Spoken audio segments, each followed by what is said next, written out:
Do t'i rikthemi edhe njërë protestës, e cila ka nisur në orën 17, ndërsa pritet që të mbërri dhe Sali Berisha, i cili sot ka qenë për një vizitë në Bruxelles. Do të gjojmë pak edhe me fjalimet që po mbajnë me megafon? Partia Demokratike është këtu. Ne do të luftojmë brenda dhe jashtë vendit. Demokracia do mbijetoj. Partia jonë dhe demokracia do triumfoj. Faleminderit shumë. Ftojmë këtë momente pra zonjë Julieta Karamoça për të mbajtur edhe ajo fjalën e saj. Membëroma të gjithëve, membëroma bashkëqytetar edhe bashkëruajtës të mi në këtë shtetë, në këtë regjim mafios, në këtë regjim autokratik. Kemi kaluar shumë sfida së bashku.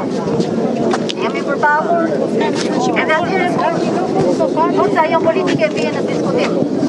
Ne ekzistojmë në sakt. Ja ku jemi në sfidën e radhës. Dora tonë, bravo. Ta është të quajtur zgjidhje. Ta është të quajtur fitore, është të quajtur fitore. Fitore që po përmes një makinerie të fuqishme, makineri që përfaqësohet nga shteti, makineri që përfaqëson institucionet shtetërore. Atëre vazhdojmë fjalimet me megafon në këtë protestë të Partisë Demokratike të paralajmëruar për ditën e sotme me nisje në orën 17. Mungon ende zoti Berisha, pritet që të vijë, sikurse na informoi dhe kolegu pak më herët, brenda një ore zoti Berisha do të jetë i pranishëm në këtë protestë. Do të lidhemi tani me Gjensila Kodrën për sa i përket masave që ka ndërmarrë policia. E rifleksojmë edhe një herë Gjensila, të përshëndes lejen që është kërkuar, pasi ka patur një diskutim edhe këtë edhe me vendin se ku do të zhvillohet kjo protestë. Përshëndetje Bruna, në fakt policia e quan si një protestë të palishme, protestën apo tubimin e thirrur nga Partia Demokratike në ditën e sotme, pra këtë 16 maj, ditë që mbahet dhe samiti. Në fakt kjo ishte edhe një nga arsyet pse policia refuzoi lejen dhe kërkesën që Partia Demokratike 2 ditë më parë i dërgoi policisë të Tiranës që këtë protesta zhvillonte.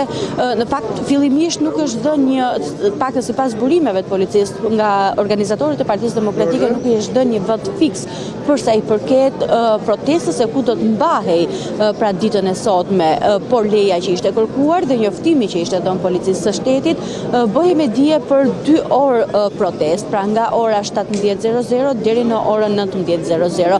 Dhe më pas ishte njoftuar për sa i përket bulevardit Zogu i Park ku do të zhvillohej kjo protest, por që nuk ishte një vend fiks. Në përgjigjen që policia e Tiranës i ktheu organizatorëve të Partisë Demokratike, thuhej se nuk merrnin dhe nuk garantonin këtë protest për aq kohë sa punonjësit e policisë së shtetit. Janë në fakt gati 1500 punonjës policie të cilët janë angazhuar për mbajrvajtjen e samitit që po zhvillohet, që ka nisur që në orët e para të mëngjesit të kësaj të premte në Tiranë. Në fakt dhe pikërisht kjo ishte arsyeja pse policia e Tiranës nuk e garantonte protestën e thirrur nga opozita me argumentin sipas tyre se plani masave ishte parashikuar për samitin që mbahej sot në Tiranë, por njëkohësisht dhe protesta sipas kthimit të përgjigjes, në fakt burime të sigurta pohuan se në kthimin e përgjigjes thuhej se kjo protestë cënonte dhe sigurinë e liderëve europian.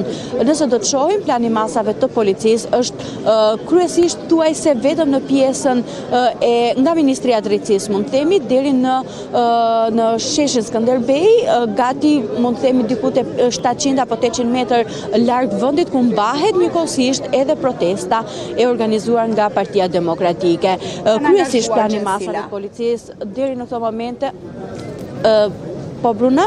Sa forca policie janë angazhuar për mbarvajtjen e kësaj proteste? Në fakt, ajo që doja të theksoja është se për mbarvajtjen e protestës nuk ka një numër fiks të forcave të policisë që janë të angazhuar. Në total janë rreth 1500 punonjës policie që janë të angazhuar për sa i përket pjesës së samitit. Por nëse do të ishte nevojshme që një numër i caktuar i punonjësve të policisë, pak nga burimet që kam të konfirmuar nga uniformat blu, më është raportuar dhe më është pohuar se të paktën 100 apo 150 50 efektiv policie do të ishin të angazhuar apo do të ndërhynin, mund të themi, nëse do të ishte nevojshme dhe nëse do të kishte tension mes protestuesve dhe nëse do të tentonin të kalonin kordonin metalik që është vendosur kryeministrisë së drejtësisë, ku në fakt asnjë automjet dhe asnjë qytetar apo këmbësor nuk lejohet të kalojë përmes bulevardit duke kaluar më pas në drejtim të sheshit Skënderbej. Por që të ketë një masë të mirëfillt ndryshe nga sa ka është marrë në protestat e mparshme, pra të thirrura nga opozita dhe të organizuara prej tyre, në këtë herë nuk ka një masë konkrete, mund të themi, të marrë nga policia e shtetit apo me bllokim në rrugëve. Deri në këto momente që ne flasim, bllokimi i rrugëve, por dhe masat e policisë janë marrë kryesisht për mbarvajtjen e samitit. Dhe nëse do të jetë nevojshme, do të ndërhyjnë përsa i përket nëse do të ketë tensione, pra mund të themi, apo konfrontime mes protestuesve dhe punonjësve të policisë. Mirë, dakord, falenderoj Gjensila për informacionet që na përcollë lidhur me masat që ka ndërmarrë policia lidhur me këtë protestë të cilën e konsideron të palishme dhe